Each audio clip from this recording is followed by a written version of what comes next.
अस्सलामुअलैकुम। शुरू अल्लाह के बाबरकत नाम से जो निहायत रहम वाला है। मैं हूँ रबी। आप देख रहे हैं रबी फूड सीक्रेट्स। खुश रहें, आबाद रहें। अल्लाह ताला आपके रिज्क में, आपके माल में इजाफा फरमाए। अल्लाह ताला आपके खानों में जायका दे। आज हम बनाने लगे हैं बहुत ही मज़ेदार ठंडा ठंडा सा शरबत। हम शरबत बनाएंगे जी खुरबानी और इमली का। ये आपके जिगर की गर्मी को भी ख़त्म करेगा गर्मियों में, और आपको ये तवानाई भी पहुंचाएगा और ठंडा ठंडा भी है। इसमें बहुत सारे बेनिफिट हैं। तो आप सर्च करके इमली पे और आलू बुखारे पे देख सकते हैं। बहुत ही ज़बरदस्त है। अगर मैं इन पे तफसील बयान करूँगी तो वीडियो बहुत लंबी हो जाएगी। शुरू करते हैं। बिस्मिल्लाहिर्रहमानिर्रहीम।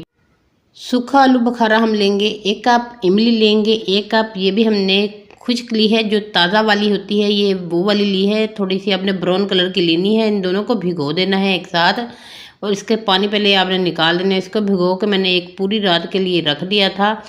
तो अब ये देखिए, ये गुठलियाँ बड़ी आसानी से इसकी निकल रही हैं। दोनों की आपने गुठलियाँ निकाल देनी है। अगर आप चाहें तो ये जो ऊपर छिलका होता है ना, ये भी इसके अंदर डाल सकते हैं, क्योंकि इसको भी हमने इस्तेमाल में लाना है। तो अगर चाहे तो हाथों से ऐसे तपा के भी निकाल सकते हैं। ये देखिए, ये मैंने दोनों को अलग कर दिया है। और ये सारा हम ब्लेंडर जार में डालेंगे। जो पल्प है हमने इसके अंदर डाल देना है। इसके इमली के ना छोटे छोटे से छिलके भी होते हैं ऊपर, जो इसकी इमली की जो फली होती है ना, उसके छिलके इसके अंदर आ जाते हैं टूटे हुए। तो वो आपने साथ में निकालते जाने हैं। और थोड़ा सा पानी डालेंगे, घाल हम थोड़ा सा। और ये देखें, ये लिया है मैंने जो बाकी के हैं ना छिलके, इनको भी हमने फेंकना नहीं है। तो ये देखिए, ऐसे हाथों से मसलेंगे। इसमें भी बल्ब और बहुत सारा निकल आएगा। तो हाँ, ये भी हमने निकाल लेना है। देखिए, दोनों में से निकल आया। इसको भी छानेंगे अच्छे से, और इसको भी हम जग में डाल देंगे। जब तक मैं इसको छान रही हूँ, चैनल पे नए हैं तो चैनल को सब्सक्राइब कर दें, बेल आइकन को नपा दें, ताकि आपको मेरी आने वाली हर वीडियो सबसे पहले मिल सके। जज़ाकल्लाह। वीडियो को फुल वॉच किया करें, ताकि दूसरों को भी फ़ायदा हो और आपको भी फ़ायदा हो। तो ये देखें, ये सारा पल्प हमने निकाल लिया है इसका। ये वाला भी, ये भी इसके अंदर डाल देंगे जग के, और इसको हमने ब्लेंड करना है सिर्फ 1 मिनट के लिए, ज़्यादा देर नहीं ब्लेंड करेंगे। तो ब्लेंडर मैं अपना जला देती हूँ। ये आपको इसलिए नज़र इसमें से सही नहीं आ रहा, क्योंकि ये मेरा शीशे का जग था और मुझसे टूट गया। नीचे वाला हिस्सा वही है, ऊपर वाला ये नया भी लग जाता, तो मैंने वही वाला लगवा लिया। तो शीशे के ऊपर शीशे का दोबारा से नहीं लगता अगर एक बार टूट जाए। तो मेरे से तो बहुत ज़्यादा शीशे के बर्तन टूटते हैं। तो किस किस से शीशे के बर्तन टूटते हैं ज़रूर कमेंट बॉक्स में बताइएगा। तो ये देखें जी, ये सारा हमने ये फिर से छानना है। बड़ी सारी छन्नी ले लें, या फिर मखमल का कपड़ा ले लें, उसके साथ भी आप छान सकते हैं आसानी से। इसको किस लिए छान रही हूँ मैं, ये भी आपको बताऊँगी। वीडियो की देखते जाएँ आप। ये देखिए, पानी साथ में आपने ऐसे भी पानी डालते जाना है, क्योंकि अभी हमने इसमें और मज़ीद पानी डालना है। साथ साथ में पानी डालती जाऊंगी और इसको सारे को छानती जाऊंगी। ये देखें, ये रहा इसका।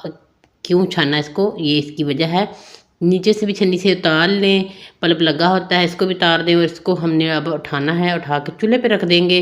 चूल्हे पे हमने फुल आंच करके इसको पहले बॉयल आने देना है एक। फिर हम इसको हल्की आंच कर देंगे और हल्की आंच पे इसको पकने देंगे। इसको आपने इतनी देर पकाना है, ये मैं आपको बताऊंगी। तो आपने ज़रूर ये बना के रख लेना है, गर्मियों में बड़ा काम आता है। आप इसको जूस के तौर पे भी दे सकते हैं किसी को, बहुत मज़े का बन के तैयार होता है। तो ये देखिए जी, इतनी आंच आपने इसकी पहले फुल थी। जब इसको बॉयल आएगा फिर कितनी करनी है वो भी मैं आपको दिखाऊंगी। ये बॉयल आना शुरू हो गया, इसके ऊपर जो झाग आ रही है ये आपने उतार देनी है। ये देखें, ये पक पक के आधा रह चुका है। इसको सिर्फ 15 मिनट लगे हैं पकने में। तो ये ऊपर से आपने झाग उतारते जाने हैं, ये नहीं हमें चाहिए। साथ में हम चीनी डाल देंगे। मैं इसमें 2 कप चीनी के मैंने इसमें डाले हैं। तो आप अपने हिसाब से डाल सकते हैं, ताकि बाद में हमें जब भी शरबत बनाना पड़े तो हमको ना डालना पड़े चीनी, इसलिए ये पहले डाली है ज़्यादा। इसमें आधा चम्मच मैंने डाला है जी काले नमक का, और 1 लेमन मैं डाल रही हूँ। लेमन आपके पास ना हो तो आप टाटरी भी डाल सकते हैं। इससे क्या होगा, इससे ये होगा कि इसकी शेल्फ़ लाइफ बढ़ जाएगी। आप इसको 2 महीने तक स्टोर करके ठंडा करके रख सकते हैं फ्रिज में, बिल्कुल भी ख़राब नहीं होगा। आप ज़्यादा क्वांटिटी में भी इसको बना के रख सकते हैं।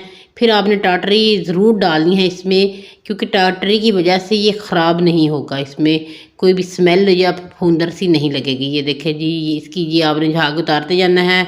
ये हमारा शरबत बन के तैयार है। अब हम फ्लेम को कर देंगे बंद और इसको ठंडा होने देंगे। और साथ में हम अब लेंगे पानी, आधा कप मैंने पानी का लिया है। इसमें चिया सीड्स को भिगो देंगे, इसको तुख्मे मलंगा भी कहते हैं। इसको आपने ले लेना है, ये बड़े आसानी से और बहुत सस्ते से मिल जाते हैं। तो ये 1.5 चम्मच मैंने इसमें डाला है। जब आपने शरबत बनाना हो तब ही इसको भिगो के रखना है, उससे 15 मिनट पहले। वैसे भिगो के इसको डाल के नहीं रखना है, इसको सिर्फ आपने एक साइड पे करके रख देते हैं। और ये देखिए जी, जूस हमारा ठंडा हो गया है। बोतल लेंगे, बोतल आपने वो वाली लेनी है, कोई भी आप जार या कुछ भी ले रहे हैं तो उसको आपने बिल्कुल खुश करके लेना है। ऐसे नहीं ले लेना कि उसमें पानी हो, पानी होगा तो फिर ये ख़राब हो जाएगा, क्योंकि हमने इसको पकाया हुआ है। तो इसको ऊपर ये मिल जाता है कैप्सा, इसके अंदर इसके साथ बड़ी आसानी से चल जाता है, इधर उधर गिरता भी नहीं है, बिखरता भी नहीं है। तो इसके अंदर हम सारी ये बोतल भर लेंगे जितनी हमारी भरती है। बाकी का हम इसका शरबत अभी बना के आपको दिखाएंगे। बहुत ही मज़े का ठंडा ठंडा शरबत, गर्मियों में तो बहुत ज़्यादा ज़रूरत होती है। जब बच्चे स्कूल से आते हैं उनको बड़ी गर्मी लग रही होती है, तो मैं ये अपने बेटे के लिए बना के रख लेती हूँ। तो ये बाज़ार से भी मिल जाता है, आप देखेंगे ठेलों पे अक्सर मिलता है। तो ये आपने आलू बुखारी और इमली का शरबत खुद ही घर पे बना लेना है, बहुत आसानी से और बहुत कम पैसों में ये बन के तैयार हो जाएगा। और आप इसको बना के रख भी सकते हैं। ये देखें, आपने इसके ये गिलास आपको ऊपर से नज़र आ रहे हैं कि ज़्यादा डाला है, इसलिए मैंने इसमें ज़्यादा नहीं डाला। ये सिर्फ तीसरा हिस्सा इस गिलास में डाला है। साथ में पानी के साथ हमने चिया सीड्स, तुख्मे मलंगा भी डाल देना है और पानी भी साथ में डालते जाना है। और इसके साथ हम इसमें बर्फ़ डालेंगे। हमने बिल्कुल चीनी नहीं डालनी, क्योंकि चीनी पहले डली हुई है इसमें, तो इसको मीठा करने की और ज़रूरत नहीं है, पहले ही बहुत ज़्यादा मीठा है। तो जितना आप मीठा खाना पसंद करते हैं आपने उतना मीठा इसमें डालना है, कि आपको शरबत कितना ज़्यादा मीठा पसंद है। तो इसमें बर्फ़ डाल देंगे तो यम्मी सा ये शरबत हमारा बनके तैयार हो जाएगा।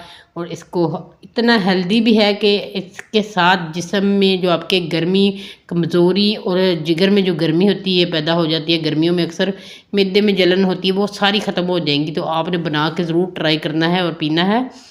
तो इसमें बड़े सारे फ़ायदे होते हैं। लोग तो इसको बाज़ार से लेके पीते हैं, तो आप ख़ुद ही क्यों नहीं ये बना के रख सकते हैं और अपने हस्बैंड को दे, अपने घर वालों को दे, कोई भी इसको, बच्चे बूढ़े सब पी सकते हैं, आप ख़ुद भी पी सकते हैं। ये देखिए बहुत ठंडा सा, ये मिक्स कर दें इसको चम्मच के साथ, तो ये हमारा शरबत बन के तैयार है। बाकी का फ्रिज में आप रख दें ऐसे ही, तो इसको आप 2 महीने तक स्टोर कर सकते हैं, इस्तेमाल कर सकते हैं। थोड़ा सा डालें तो आपका गिलास भर के ये बन जाएगा। तो माशाल्लाह से ये आप चेक करें, लग रहा है ना बिल्कुल जैसे ठेले से हमने लिया हो। और इतना महंगा ये गिलास मिलता है, तो आप अगर ऐसे बनाएंगे तो ये बजट फ्री भी है। तो ज़रूर बना के ट्राई करें। मुझे ज़रूर दुआओं में याद रखिएगा। खुश रहें, खुश रहने दें। मुझे दें इजाज़त अगली वीडियो तक के लिए। अल्लाह हाफिज़।